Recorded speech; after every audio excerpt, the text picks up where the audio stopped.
once again during the pandemic.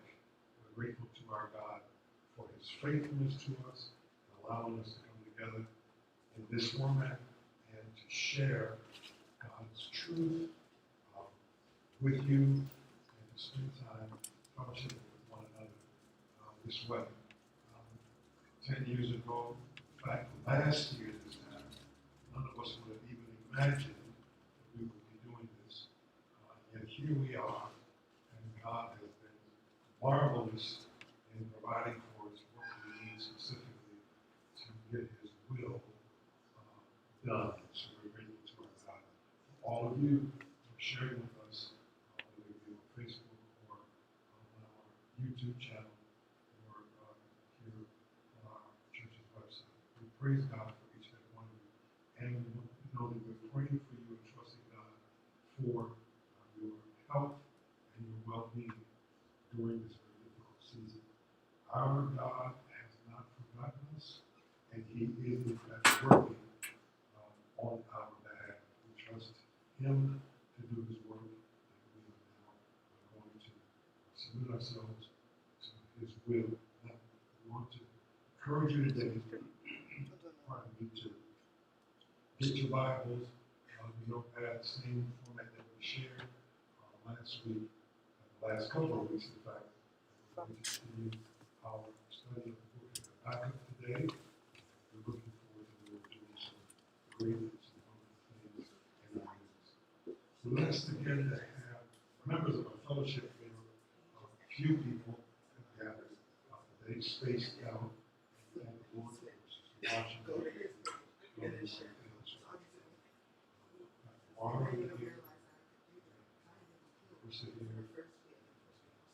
Bless the Republic, national media, our media ministry members who are present, and the wonderful brother David James. I'm going to step out the way and let Brother James do what he does at this time to share a word of encouragement.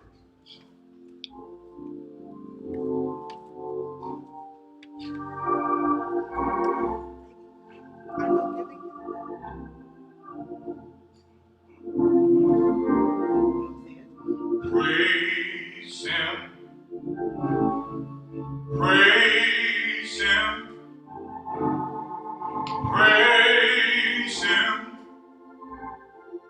praise him.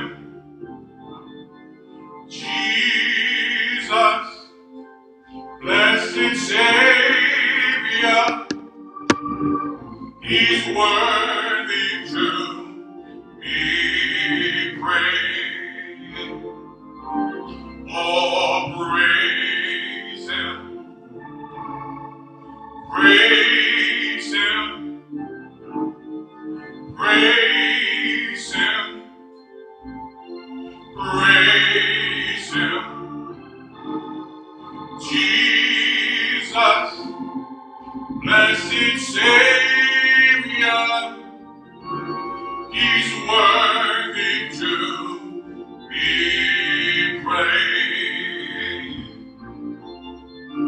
Glory,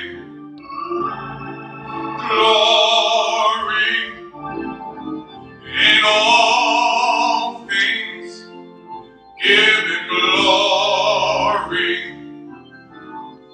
Jesus, blessed Savior, he's worthy to be praised. From the rising of the sun unto the going down of the same. Oh, he's worthy. Jesus is worthy. He's worthy to be praised. Praise him, praise him, praise him, praise him.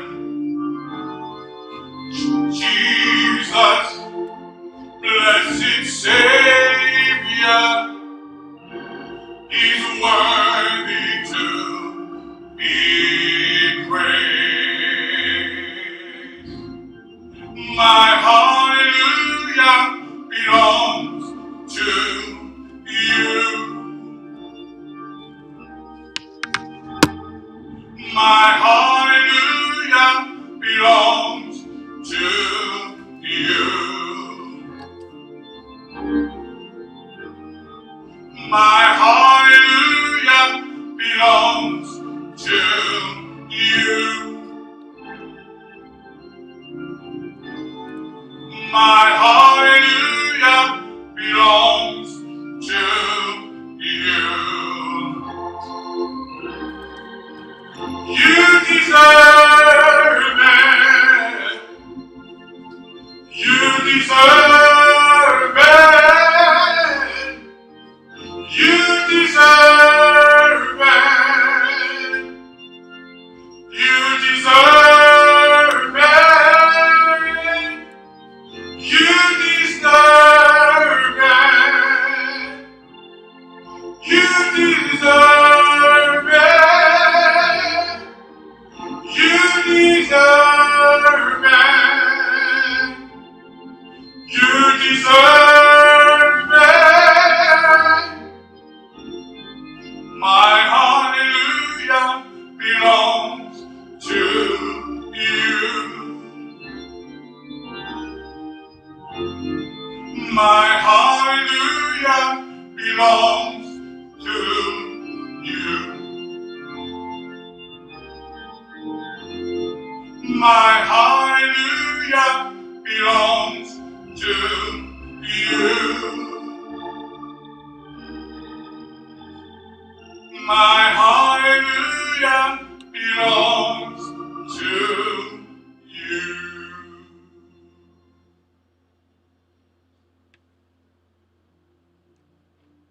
Praise our God. Thank you, Brother James, for allowing us to give sharing with us once again today. I'm grateful to the Lord for the privilege of sharing ministry with so many very dear to wonderful people. We praise God for each and every one of you. As we have done over the last couple of weeks, we use this time to do some reflection as well, regarding this connection. And I want to do that now.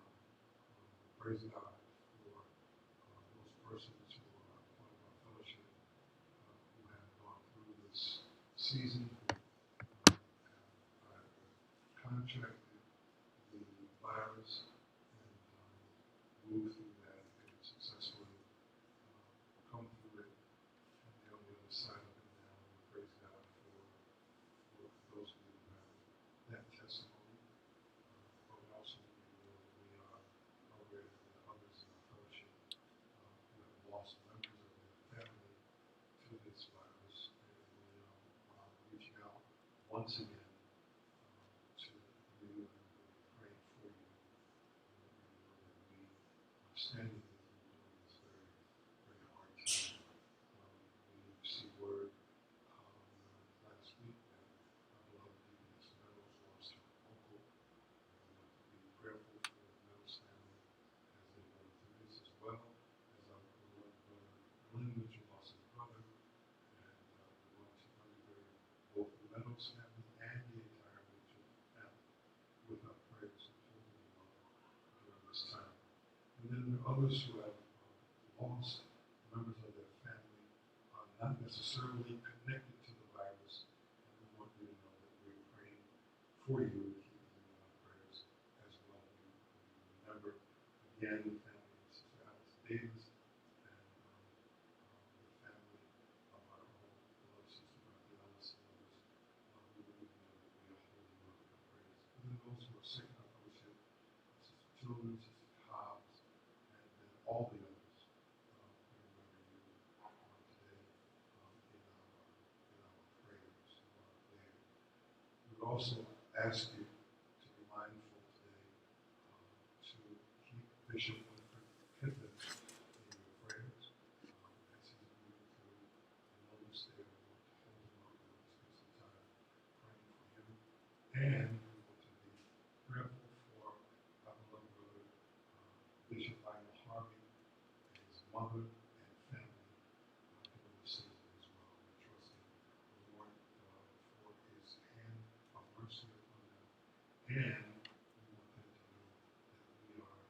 joining with them and uniting our souls and our hearts with them as they move through this very difficult season. Text of Scripture lays out a promise, and that is that my people who are called by my name shall humble themselves and pray, seek my face, and turn from their wicked ways. God promises, I will hear from heaven, I will forgive their sin, and I will heal their land. Let us pray. Father, in the name of Jesus Christ, we come before you primarily because you are the only one that can help us in the present situation. Nothing else works. Nothing else makes sense. Nothing else has the ability to do what we need done. And so we cry out to you. We come to you as our only answer. You're not just an answer. You're the answer. You're the only answer. So we cry out to you and we thank you, first of all, for the privilege of praying, the joy that we experience knowing that we don't have to bear the issues of this life by ourselves. There is a sense of joy that comes from that knowledge, just knowing that we can cast our care on you. And we can do that primarily because you care for us. And that gives us to know that we're not moving through these seasons of life on our own and by ourselves, when you're standing with us, and we give you the glory and we give you the honor. Now, God, we ask that you would remember those persons that were mentioned, and we particularly would ask that as we, the Shiloh family, would join our hearts and minds with others, with Bivens, with Bishop Harvey and his family. We pray, God, for them now. Remember Bishop Tiffin, remember the service, his faithfulness to you. And God, we pray that you would send a powerful visitation of your healing power on his life. We pray for Bishop Harvey, Lord God, and that family, that you would remember them by your grace and power and do the work in them that brings honor and glory to your name. We pray that you would replace joy for their sadness, that you would take the sadness away and give them your supernatural joy.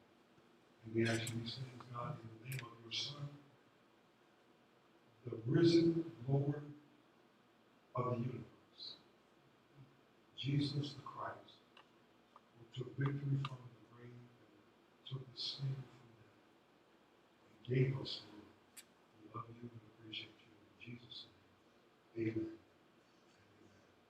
Now, we want to again thank you for your contribution to the last week, Shiloh. You did wonderfully. And those persons who may be watching us who are not members of our church, but you are receiving a benefit, a lesson from the teaching that you've been hearing, the wisdom that we've shared, and the witness of the Holy Spirit has touched your heart. We want to invite you to be a part of our gathering and our giving at this time. And those of you who are members of the church, we encourage you to go back and do the same thing that you've done over the last few weeks. We have a Cash App now for Shiloh. We want you to look at that and share your giving there. You can go online on our website and send someone to your home or wherever you are to pick up your gift. We will do that. We thank the Lord for you and we pray that you will continue to do so. Keep this in mind. Our responsibilities to our facility remain the same, even though we're in the midst of all of this.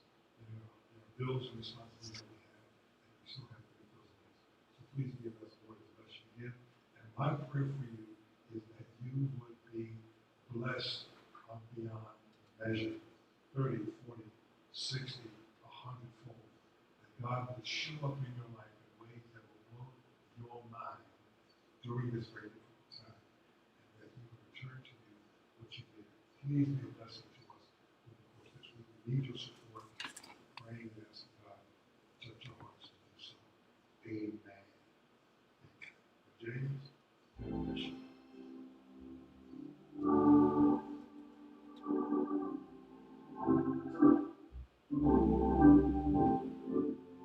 Only a look at Jesus.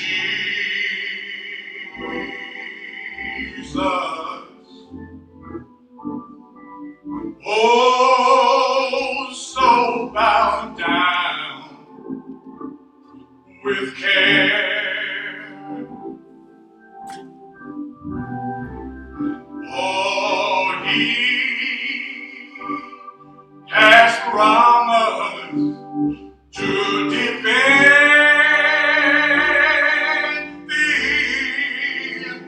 He will own your burden share.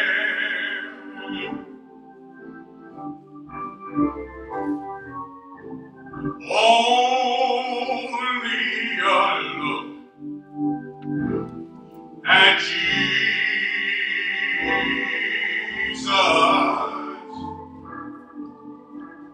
He'll prove a constant friend.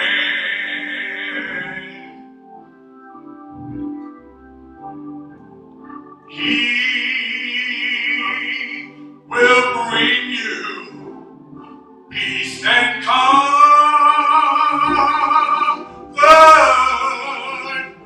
and go with you to the end.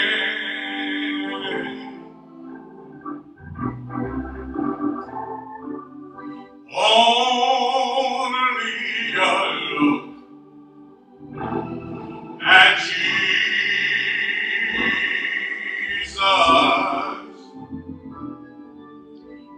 He's merciful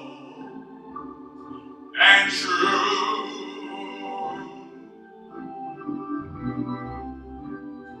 Through storms, clouds, and trials,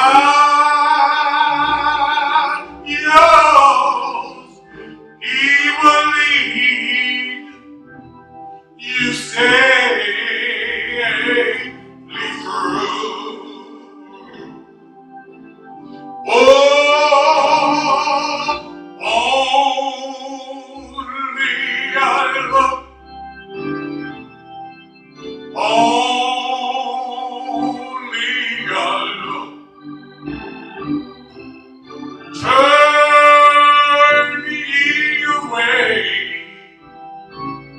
from sin.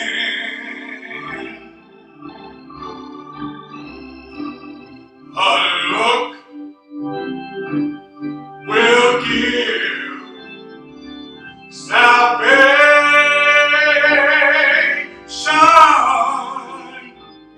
eternal life to win. Oh, only a look, only a look. Yeah. Turn ye away from sin. Oh, a look will give salvation,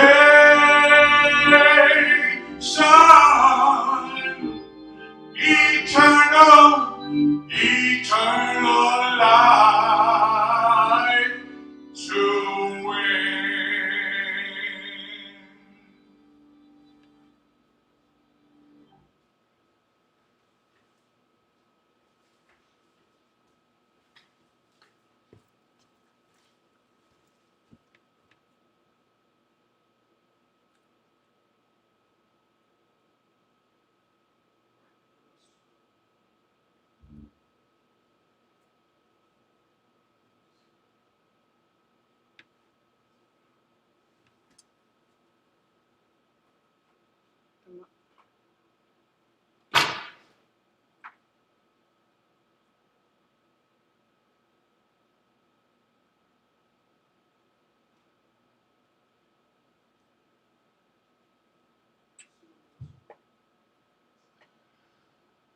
God, we We honor you and we bless you and we thank you again for your word. And we thank you that your word produces hope in us, and that hope develops and strengthens our faith. And we glorify you and bless you now. We give you praise for all that you have done and you're going to do. Sanctify now the words that we share with each people. We will glorify you. In Christ's name, amen. Habakkuk chapter 1, beginning at verse 1, once again, the burden which Habakkuk the prophet did see, O Lord, how long shall I cry, and thou wilt not hear, even cry out unto thee in violence, and thou wilt not save? Why dost thou show me iniquity and cause me to behold grievance? For spoiling and violence are before me, and there are that raise up strife and contention. Therefore the law is slack, and judgment doth never go forth. For the wicked doth compass about the righteous, therefore wrong judgment proceeds. We come back now to the book of Habakkuk, and we've been looking at this, our study for the last couple of weeks, and we find ourselves challenged by this small book in the Old Testament, identified by scholars as part of the minor prophets. And we have been considering the chapter before us under the heading, The Problem of the Prophet. And Habakkuk chapter 1 kind of lays out what Habakkuk is actually dealing with. Bottom line is Habakkuk has some questions for God. The life experience that he's dealing with, the moment that he's in, has brought him to the place of having some questions for God. And so what he does is he goes to God and he asks him those questions. We have been in verses 1 through 4 for the last couple of weeks, primarily because what we've been trying to do is address these issues, two issues in particular. First is, number one, is it ever wrong to ask God questions? Is it ever wrong to ask God questions? Our tradition, for most of us, would testify that you never ask God questions. You never do that. And our tradition has led us to some very interesting conclusions about our life with God that oftentimes are not necessarily correct. So what we found from last week in our gathering is that it is not wrong, nor is it a sin to ask God questions. In fact, the evidence of the scripture would argue very strongly that it is actually human to ask God questions. And according to the record of scripture, particularly Psalm 103, verse 14, the structure of verses 9 through 14 of Psalm 103 actually suggests that God would expect some things from us as it relates to questions, because he knows our frame. He remembers that we're dust. That's all we are. In comparison to him, all we are is a vapor. And he who created us is never offended by, nor is he afraid of our questions. So we concluded last week that it is not a sin, nor is it wrong to ask God questions. In addition to that, there's also this other side of it, and that is when we raise questions, we find ourselves in some good company. Paul has some questions. Jeremiah had questions. Moses had questions. Abraham had questions. And we don't remember them based on God rebuking them for their questions. What we remember is that God answered their questions and gave them what they needed to move forward. They didn't get stuck in the context of their questions. They continued to serve and became what we would identify as champions of faith. So to the first question, which is it ever wrong? Are we sinning when we ask that question? The answer is no. The second question that we've been raising and attempting to deal with is, does the asking of the question reveal a lack of faith? And the answer to the second question is yes, it does reveal a lack of faith. But it does not reveal the absence of faith.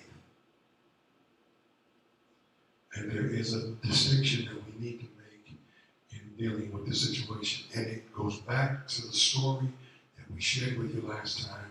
And we want to go back there, land there, and then build our time together around this thought. Here's the deal. You remember the man brought his demon-possessed son to Jesus' disciples. Jesus wasn't around. He and Peter, James, and John had gone up a hill on a mountain there, Transfiguration. When they come back, Jesus is confronted by the crowd and the disciples, and the man comes along and says to Jesus, he says, "Lord, please heal my son." Paraphrase, he says, "I took him to your disciples. My expectation in light of what I heard was that they'd be able to heal my son. They were not." He says, "I needed my son healed. They could not do it. Will you heal my son?" Jesus looks at the man and says, "Well, if you believe, all things are possible to them that believe." And the man, in tears now, looks at Jesus and he says, "Lord, I believe. Help my unbelief." Here's the deal. The man literally says, "I believe." And as we said on last week, there is clear evidence that he has faith. First of all, he's there. Secondly, he's still there. Remember, he came to the disciples, and the disciples did not have the power to do what needed to be done. He could have left. He didn't. The word was that Jesus was coming back, and he hung around waiting for Jesus to return. So there is evidence that he has some faith. Faith is present. Here's the deal. What he says is, "Lord, I believe enough to stay. I believe enough to wait on you to get here. Where I'm struggling is I don't know how to help my son." He says, "Help my unbelief." In other words, can you meet me where I am? Can you meet me where I am? And where I am is, I don't have the power to fix or help my son's situation. Can you meet me here? I don't know how to do this. Here's the deal. Under normal circumstances, when situations show up in our lives that we can't fix, can't handle, and we struggle with questions as it relates to our relationship with God, those questions don't rise out of the absence of faith. They rise out of a lack of faith in a specific area. It doesn't mean I don't believe anything anymore. What it means is that in the moment that I am in in light of the circumstance I'm dealing with, I'm struggling with this thing because I don't know how to fix or handle this thing. The question the man raises is, will you meet me where I am? And in light of what Jesus does for the man, the answer is yes. He says, in essence, by his actions, I'll meet you right where you are. Now, what does that all mean? And what does that have to do with where we are now? As we look at the life and the study of Habakkuk. Well, here we are in life. And we're moving through life. And let me just say a disclaimer, so ahead of time, so that as we're moving through this, no one, I don't want to get no reports and stuff online. Pastor Washington is not an artist. He's not an artist. And I know that I got people who know me for years, they understand. And I know you're talking about, look at him. Herman is there again with his drunk stick figures. I know, I get it. Amen. Receive the message and leave me alone. All right? Amen. Let's see if we get the message and leave me alone. Amen. Now, here's the deal. You're moving through your life. You're moving. You're going. You're heading somewhere. You're going. And as you are moving through your life, this is what I call your path. It's your life path. Your life path. Moving through your life, and you're dealing with it, and you're going from one thing to the other, from one point to the other. And as you're moving through the life path, as you're going, walking along your life path, you come across some things. You come across, you got family. You got family, you got friends.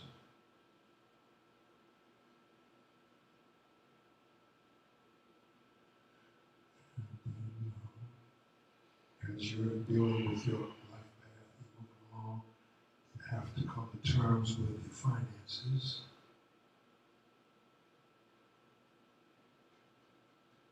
You're going to come through issues that reflect your finances, your career, your education, your job, etc., what you're going to do with your life and all of that. Then, of course, you have to then, at some point, you have to address your flesh. Has to deal with your health issues, and how you're going to handle your business, whether you're going to exercise, take meds, etc. How you're going to handle it, you got to deal with that. That's a part of it. Then you're moving on through your life, and then sometimes as you're going through your path and you're walking along the path, you come across some situations where you have to deal with failures. You have failures in your path. Everything doesn't always work out the way you want it to, and sometimes you succumb to issues in your life, and then you kind of find yourself struggling with stuff, and you have failures. But then, you kind of also move along because you're a child of God. You have to talk about your faith as well. You got to deal with your life with God and how it applies to all the other issues in your life. Deal with that as you're moving along your life path. And sometimes as you're kind of doing what you do, you end up in a situation where you have famine. And as things kind of happen in your life, situations become, your job is cut short, you got to be replaced, you got to remove yourself from situations, you can't stay there. find yourself in a famine. All right, and then of course you can also understand that everybody ain't gonna like you. So you got foes in your life. You got people that just don't like you. And, struggling with that. You gotta move through that. You're still on your life path. You're still on your life path, but you got these things that are coming up as you're moving along your life path. And so as you're doing all this stuff, you also got to consider that you got to make some arrangements for your future. See, and you got to deal with that. You got to address those things. And all these things laid out in your life path. And you're still moving. And you got to work it through what you got to work through. And you got to move through what you got to move through. But you're on your life path. And you're handling the business. And you're doing what you do. And oftentimes, what happens as a result of dealing with your life path, what happens is you end up in situations where certain things come up, and we'll call these particulars. Certain things begin to show up as it relates to all of these areas, show up, right? You get some particulars in the context of your family, some particulars in the context of your flesh, particulars in the context of your friends, and particulars in the context of your finances, etc., right on down the line. And you find yourself in these moments when these things come along, and oftentimes, sometimes the particulars start hitting you all at the same time in different areas. And you find yourself struggling with it because you're trying to figure out what exactly is happening, what's going on. The particulars are connected to these areas that are on life's path, and they raise questions. It's sometimes the particulars just jump out without any warning, without any forethought whatsoever. Things start showing up in specific areas of your life. And you find yourself with questions that come along as it relates to how these particular situations, again, the particulars are just circumstances and situations that impact these areas of your life as you are walking along your life path, right? And so questions come up. So the questions come up, and there you are in the middle of all the situation, and you got now these questions that come up. Oh, and incidentally, before I go any further, let me jump on this side as it relates to this. Let me jump over here real quick. This is one of the reasons why you ought to read the book of Proverbs every day. Because the book of Proverbs is actually written to address your life path. And you ought to read the Proverbs every day. And I don't believe that it's accidental that the book of Proverbs has been divided into 31 chapters. And under normal circumstances, we have 30 or 31 days in a month. And then you can take a chapter of Proverbs and apply it to each day that you are in the month. So the day would be Proverbs chapter 17, May 17th. You want to read Proverbs chapter 17. You want to do that, and then when the month ends, start over again, because you never get all that you need from one reading. You got to go over it again and again and again, and keep that practice up, because what the Proverbs actually addresses all 9 of these areas. It addresses all 9 of these areas, and the key is understanding that what you need for all of this is wisdom. Wisdom. Now, the presence of wisdom won't eliminate the question, but what the presence of wisdom does with the question is what helps you. And that's what we're going to talk about in a little bit. Kind of hang around with. All right, so you got the particulars, and the particulars show up in these areas, and you start raising questions. Now, there is absolutely nothing wrong with raising a question. As the particulars rise up, you're going to say things like, what? Why? What? You just can't wrap your brain around some of the stuff that'll show up. And there is nothing wrong with questions at this juncture because we're human. We are human. You're going to ask questions. You're going to find yourself scratching your head. Anyone who's listening to me who has raised children, you understand the questions. You know, I know that we can't see one another necessarily because we're doing this thing this way, but all parents say amen. You understand the questions?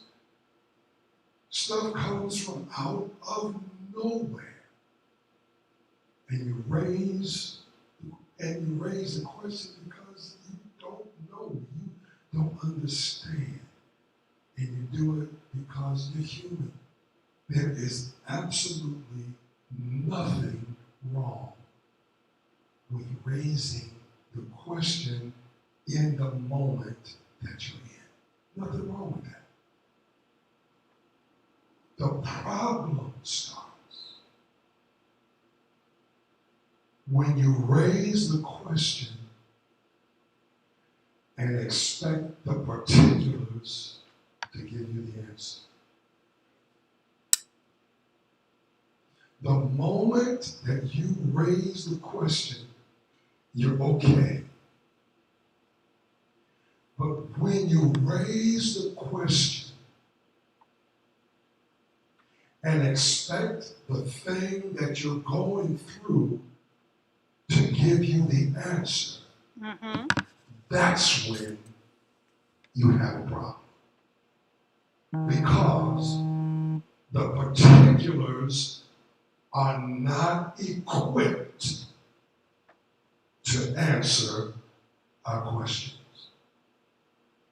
Now let me take it a step further. The particulars are intentionally not equipped to answer our questions. Why? Because the goal of the particular is to keep you moving, not to get you stuck. The goal of the particular is to push you to the next thing. It's not to get you stuck in the moment that you're in. And so none of these things have the inherent ability to answer any of your questions because the goal is to keep it moving. Keep it moving. Listen, here's the deal. Why? Because life is moving. And if you and I are going to survive, we've got to keep it moving. Yeah. Now, the question then becomes, how do you do that, man? How do you do that? And I get it. I'm human like you. I get it. How do you keep it moving when you don't feel like it? Right? Go where? Go what? Do what? After this? After going through this? After having to face this? After handling this? Go where? I have no strength left. I have no mindset left to move forward. How do I do that? Here's the deal. You have to understand that you are on the path. This is your life path.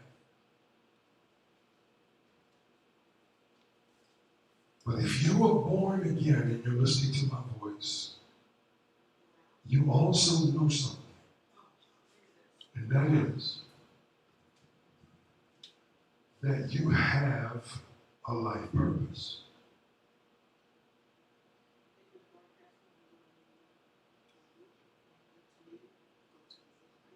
you have life purpose. Now, here's the deal. Whenever the particulars show up, it is instinctive, internally instinctive, particularly for the child of God. We raise the questions about the particulars. And oftentimes get in trouble because we want the particulars to respond to the question. And fail to remember that if you are a child of God, as you're moving through your life, on your path, you're heading to purpose. Stay with me. And you're moving on purpose, which is a conversation we can have as we're moving through the book. We're going to talk about that. You're not only heading to purpose, but you're heading on purpose. Watch. And so all of the questions that you have are connected to purpose. And here's the deal. No particular, no circumstance, no situation that you're in has the ability to answer questions dealing with purpose. They don't have it. So, here's what you do. You now have to understand that sitting over all of this, there is a person. And that person is the God who oversees whatever he allows. He's the one that's sitting on top of all of it. And according to him, watch, here's the deal. Romans 8,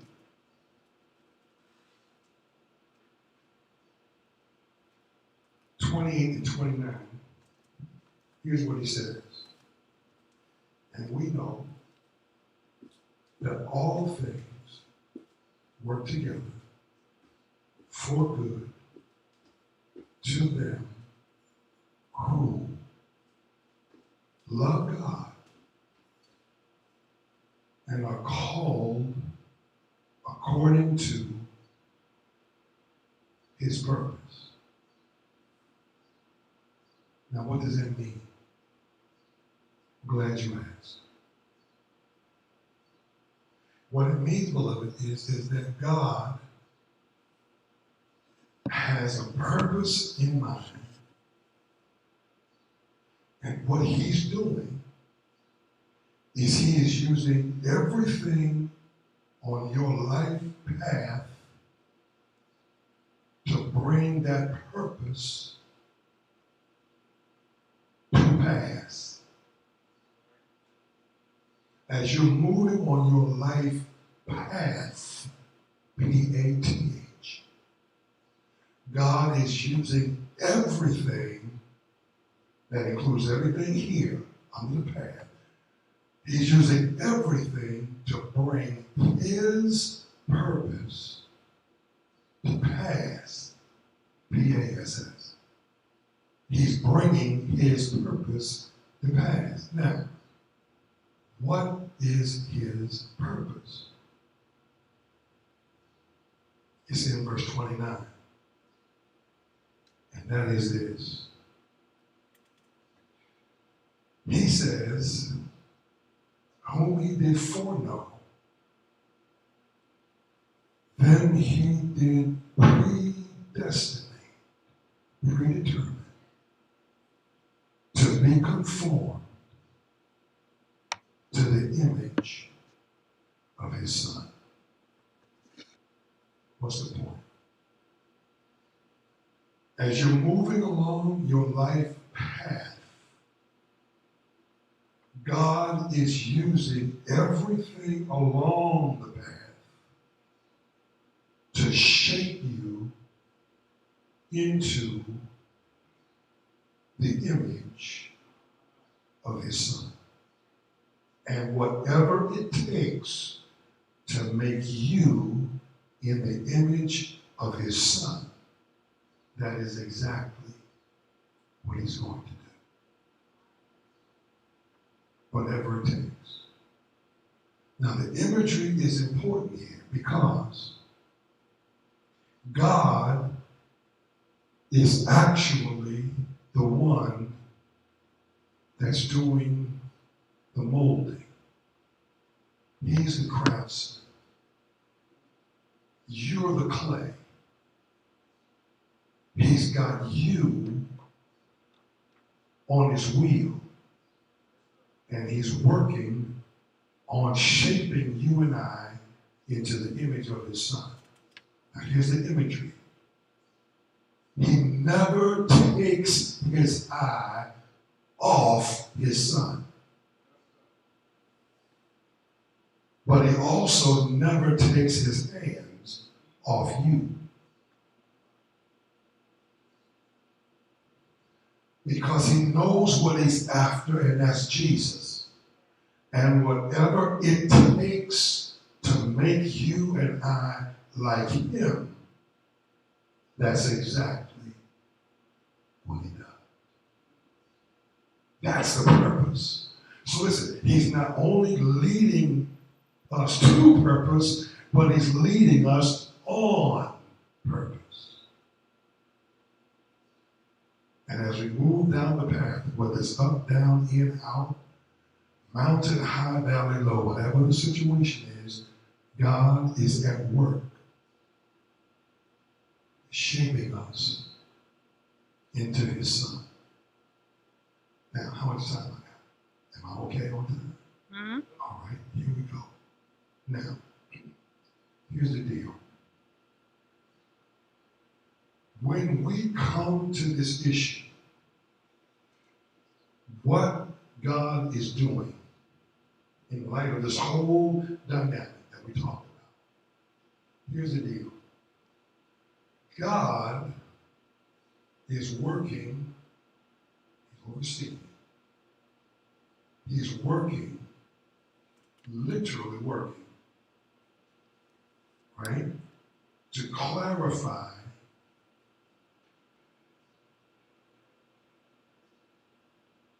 our hope. He's working to clarify our hope because what he does is he's using hope to keep us, watch, afloat. Mm-hmm. He's using hope to keep us afloat. Now, here's the deal. What clarifies our hope is seeing him differently. And of course, that has to do with understanding he is God and knowing some things and learning some things about him that obviously we didn't learn before, didn't know before. That's the reason why we lacked our faith. So we're saying, meet us where we are. So that's what he does. He allows situations and circumstances and things to show up, particularly in our lives, because what he's doing is he's fixing it so we see him differently in every given situation. And a different view of him clarifies our hope. You got it? Now, here's why it's important. Because what God wants to do is he wants our hope to keep us afloat. You got it? He wants our hope to keep us afloat. Because, watch, if we're not careful, we can get so caught up in the particulars that they become overwhelming. So overwhelming that we sink.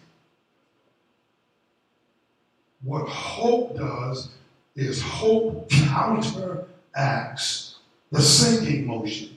It causes us to float. Now here's the deal. Stay with me. Watch. Here's the deal. What he does is offer hope as the alternative to what we would identify as depression. And I'm not a doctor, so don't send me, don't send me no notes. I ain't that, I prescribe no medicine, no medication. That's not my deal. I'm a preacher, I'm a pastor that knows a little bit about the Bible. So let me do what I do. Here's the deal. Watch. These circumstances, these situations have the power to suck us in, and to suck us in to the point where they do us in. And if you're not careful with them, they will become so overwhelming that they will destroy your very life. They will suck the life out of you. Suck it right out. Please hear me. They will overwhelm you to the point of destroying your life. If you walk around questioning the particulars, expecting the particulars to answer the questions, to give you the answers for the questions, if that's what you're doing, at some point you're going to become so frustrated because particulars have no ability to respond to your questions. Yeah. They can't do it. Right. Listen, and if what's going to literally happen to you is you're going to become so discouraged by the the inactive and the inability of the particulars to help you in the situation that you're going to go down a dark path. And you're going to do more harm to yourself than good. What God does is offer hope as the alternative to depression. So, I had a conversation yesterday with a doctor, someone who does know what they're talking about. And here's what he told me.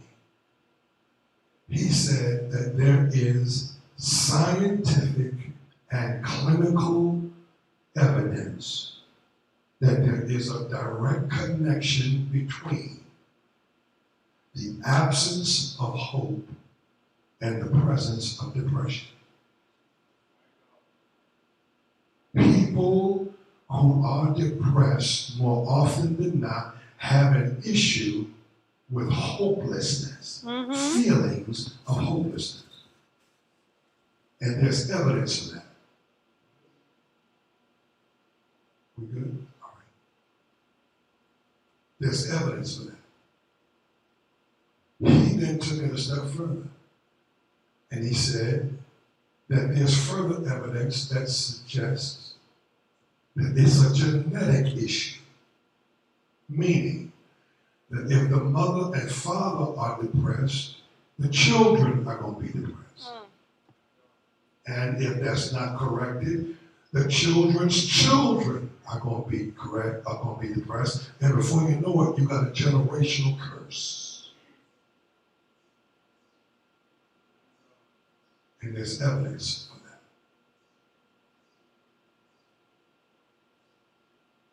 God offers hope as the alternative to depression. But it is a clarified hope that keeps us afloat. Because as you're moving through your life, the difficulty that you faced 2 years ago is not going to be what you face today. Because the hope, quote unquote, the hope is that you learn something from that situation and circumstance that has led you now to a place of a different level of connection with God. And your faith in Him is stronger now than it was 2 years ago, meaning that He can allow some other stuff to show up. And so the pressure that you have now is not like it was 2 years ago because you couldn't handle today's pressure 2 years ago. But you can handle some things now by virtue of the fact that you have a clarified hope. What Habakkuk is dealing with, beloved, is he's dealing with the idea of clarifying his hope.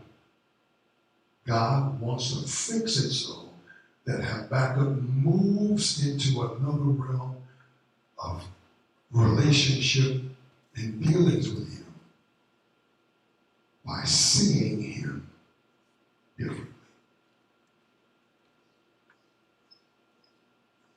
My prayer and my desire for you, Shiloh, in particular, I'm sorry, but in particular, my prayer and my burden for you, Shiloh, is that through the midst of all the stuff that we're dealing with right now, you will raise your questions to the only one who can answer them. And use this moment as a model for the rest of your life. And understand that when we see him differently in the midst of a situation, not changed, the situation, circumstance, not changed at all, but we in the middle of it see him differently while it's still going on. If we see him differently, he will clarify our hope. And a clarified hope will guide your life and keep you afloat. Let's pray. Father, in the name of Jesus, I thank you for these moments that we've shared together. And I pray that you would, by the power of your Spirit, cause someone to be encouraged and blessed through our feeble efforts. Give to each one that's moving through this season what they stand in need of. Fix their hope on you. Oh God, we are asking you now to move mightily in the hearts and minds of your people. Give us what we need. And oh God, we just want to see you different. We ask all these things in the name of your Son, Lord Jesus Christ. Amen. Thank you once again, all of you, for sharing with us on today. We're grateful to our God that he has kept you and he's allowed us to have these moments together. Please don't forget Cash App, PayPal on our website. Call the church office. Drop your offerings off here. We'll meet you. Or call the church office and we'll have someone come to your home and pick it up. Please fulfill your responsibilities today and let us be a blessing as we move along in this season of difficulty. We're trusting our God because we know that he's overseeing what he's allowing. And he never takes his hands off of us. Be blessed, Shiloh. I love you. We're looking forward to fellowship.